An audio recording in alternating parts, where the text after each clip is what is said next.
Hi guys, I'm Madsen and I'm back with another video. Today it's time for another Monday read where I talk about the books that I read over the past week, what I'm reading right now, and what I'm planning on reading this week and finishing this week. I'm also always going over whether I managed to complete my goals that I set for myself every week. The first thing I want to say is that I ended up reading last week 1,439 pages. And that averages down to 206 pages per day. I've managed to finish 5 books. However, I haven't met all of my goals.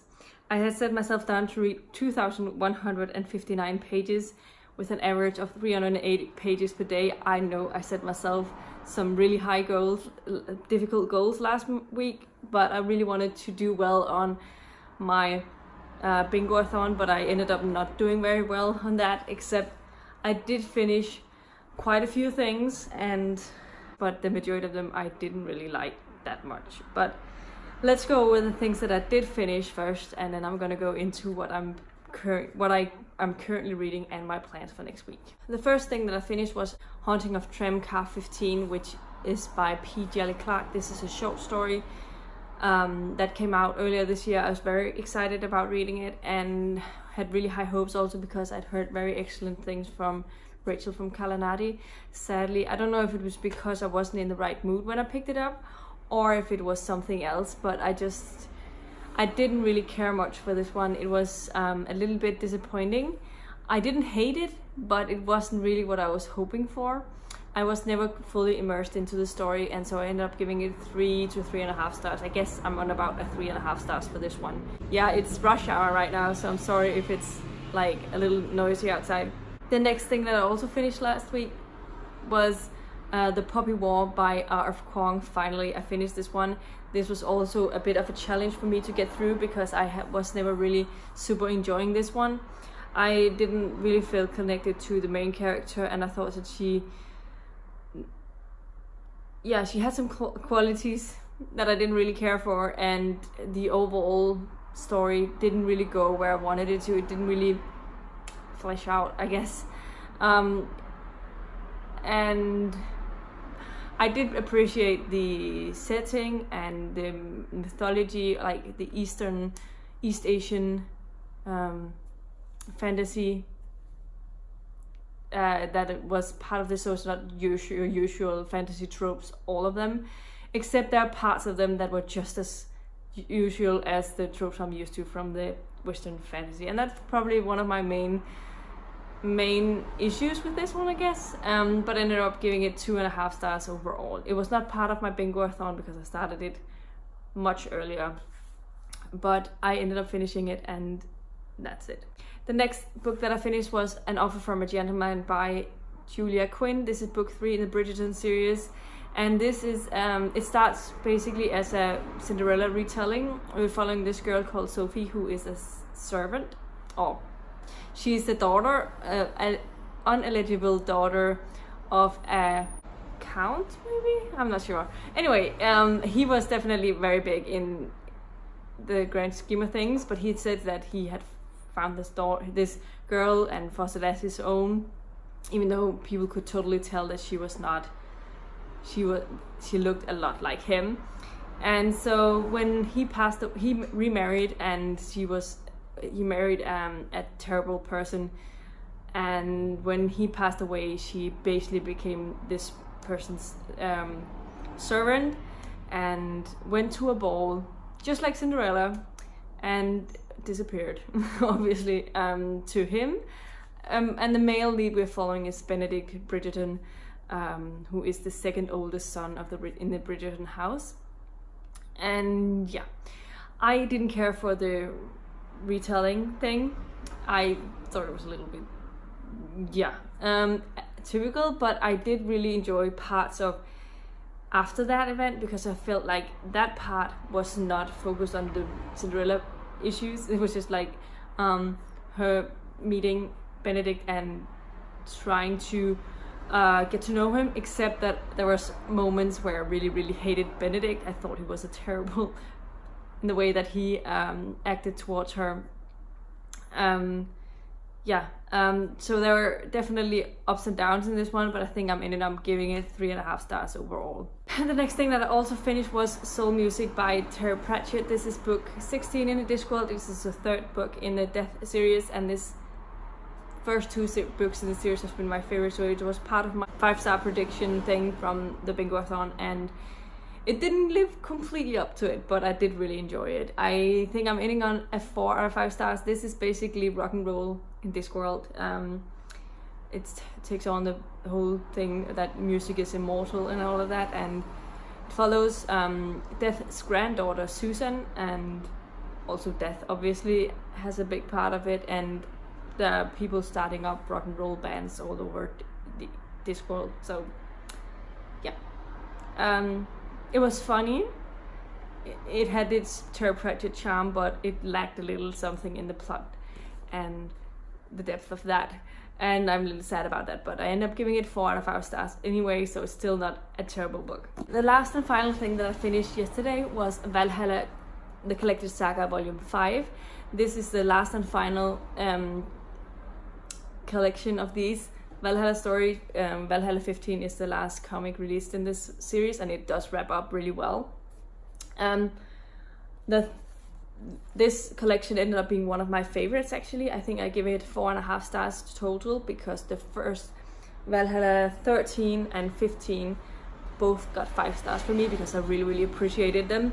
The first one was about Balder and how he ended up dying, or that mythology, part of the myth. And I don't remember what he's called in English, but Balder's brother Høder is the Danish name, is blind, and we saw a lot from his perspective, and I thought that was done really well, like in his mindset. Yeah, just really enjoyed it and gave it 5 stars. The second one I gave 4 stars, I guess. It was still a pretty good story. That was following about Freya's brother, who wanted to get married to a woman he had found, who is a Jotun giant. And so Tjalfe has to go on a quest in order to try and persuade her to come to Valhalla and to marry Frey. And yeah, that was quite fun as well. Even if it wasn't my favorite, it was still pretty enjoyable. And the last and final one is Ragnarok, and how it started, and it was the end of the tale about Röskva and Tjalfe. They came back into the human world, so it wrapped up really well. And it had so many ties to the first volume as well that I really appreciated. And yeah, ended up giving that 5 stars, so I highly enjoyed it. This also obviously includes stuff about all of the myths and the art processes and stuff, which is always really fun to read about. So it takes a little longer than a general graphic novel would do, but I do appreciate that part of it, because it does give me something extra. And then I saw this timeline for Valhalla by the end, and it said that Valhalla, they made an animated movie after Valhalla 3, which starred Kuang, which is where he was introduced, and that won a Golden Leaf in Cannes Film Festival, and I thought that was pretty cool that it actually won an award. I didn't know that, so that was pretty awesome. And yeah, just goes to show it's a really good series, and I highly recommend it if you ever come across it. It has been translated into many languages, especially in Scandinavia, but also other places, but it might be a little bit difficult to come by. But I hope if anyone finds them, that they will pick it up, because they're really fun, and they're really well told. And you definitely get another sense of the Norse mythology than you would if you just watch like Marvel Universe stuff. So highly recommended. So that was my favorite thing that I read this past week. Now let's get into what I've been working on as well. And yeah, I will get into my goals for next week. First up, I have been working on Foundryside by Robert Jackson Bennett. I'm on page 284, chapter 20, and I'm very much enjoying it. I think it's really interesting. I am quite obsessed with it in a way, but it takes me a while to get anywhere. And now I had to put it down for a week because of BorrowAthon. So yeah, but I'm looking forward to getting back to it. I'm over halfway, so that is good. Another book that I also picked up this past week, but I didn't finish, was Once and Future by Amy Rose Capetta and Corey McCarthy, on page 68 out of 370 or something like that. So I'm not very far into it, but I am enjoying it so far. I think it's still in the build-up stage, so I never really got completely into it before I had to put it down. But there has been some interesting things, and I think it's really cool that Arthur in this Arthurian legend is a woman, and I think that take on it is going to be pretty interesting. And yeah, that's all I have to say about that one right now.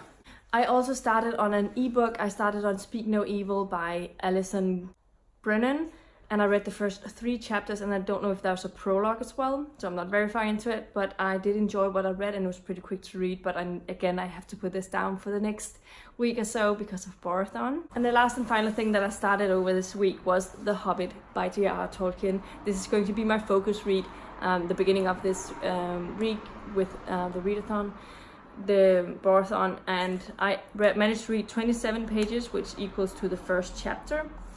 And I'm already really much enjoying it, so I'm looking forward to see if I will continue to over the book. And it's hopefully pretty quick, and yeah, I'm definitely going to attempt to finish it over the next 2 to 3 days. So yeah, I hope I will be able to do that.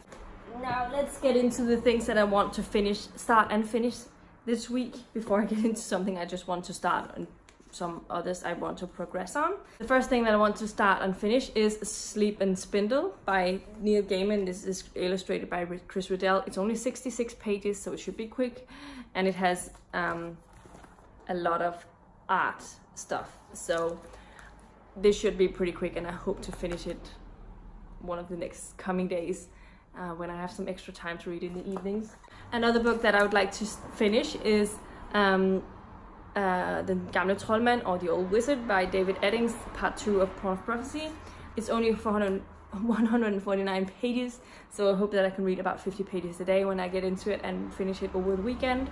That is definitely my aim. The last thing that I have put down from that I've started already is Christine by Stephen King.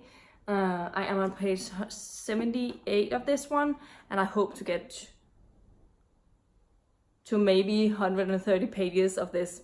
I'm not putting myself down to complete the book because I don't think I will be able to. I'm kind of thinking about what I'm mostly in the mood for right now. Then I have a couple of audios that I want to start and finish this week. The first one is Far From the Tree by Robin Benway. I already started it today. I don't know exactly how far I'm into it, but I think I might be around the 30% to 40% mark right now.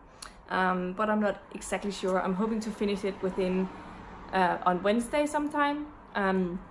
And then I'll be getting into The Wanderers by Meg Howry, which is a 10-hour audio. So yeah, I should be able to get through them pretty quickly, both of them. And the last and final thing that I put down for this week is Magician by Raymond E. Feist. I'm just putting down to start this and make progress in it. I put myself down to about 6 hours of the audio over the week, which is not even an hour a day, so I should be able to do that, and that will leave me on page 229 or 230 or something like that. So this is how far I am planning on getting to, so like a third of the way, which is okay. And then I have the next week after that to power through this one when I don't have any readathons to think about. So yeah, that's why I'm picking this up and not a library book, because this is so big and I have to finish it this month.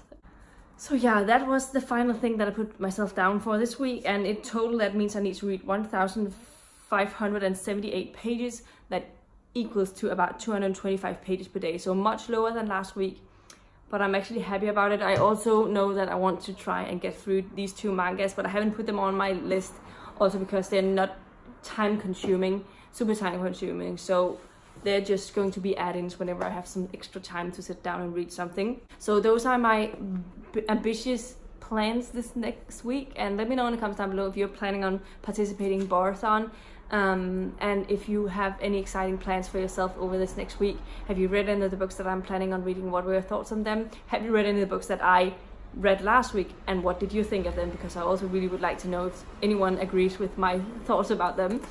And yeah, those are all the things that I wanted to say today. So if you like the video, please give it a thumbs up, subscribe to my channel if you haven't already, and I'll see you in my next video very soon. Goodbye.